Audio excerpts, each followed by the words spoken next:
Iyo tuvuze ahantu ndangamurage h'amateka duvuga imisozi itandukanye harimo n'umusozi wa Rutare. André, umusozi wa Rutare ni hantu ki kandi ni ayahe mateka tuhasanga? Rutare ni umusozi mugari ariko kandi udashinze cyane, uherereye mu ntara y'Amajyaruguru mu karere ka Gicumbi mu murenge wa Rutare mu kagari ka Nyakavunga. Rutare hatabarizwaga abami n'abagabekazi ariko batanze badafite ibisare. Ku musozi wa Rutare ubu hari imisezero y'abami 6 n'abagabekazi 4.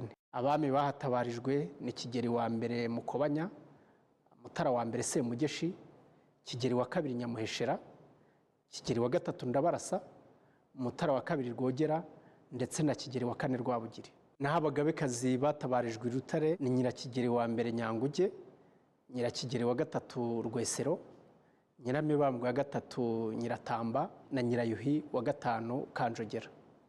Ariko uretse kuba hari imisezero yabo, i Rutare hanatuye bamwe mu bami b'u Rwanda.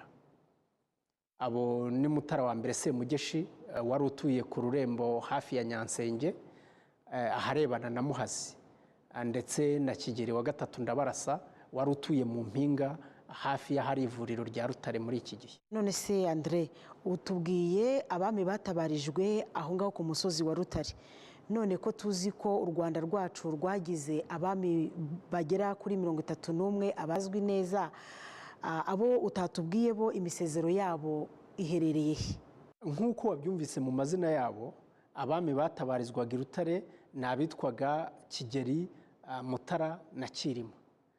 Abitwaga Bayuhi batabarizwaga i Kayenzi, na Mibambwe batabarizwaga i Remera y'Abaforongo.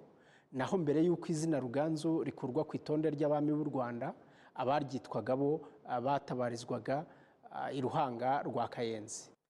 Icyakora umwami wabaga afite ibisare wese, ni ukuvuga yiciwe ku rugamba cyangwa se yiyahuye, we yatabarizwaga i Butangampundu. Haba i Kayenzi, i Remera n'i Butangampundu, hose ubu ni mu karere ka Rulindo. Ariko kubera amateka y'ubukoloni, abami bo mu gihe cyabwo ntibatabarijwe i Rutare cyangwa se ngo batabarizwe kuri iyo misezero yindi twavuze.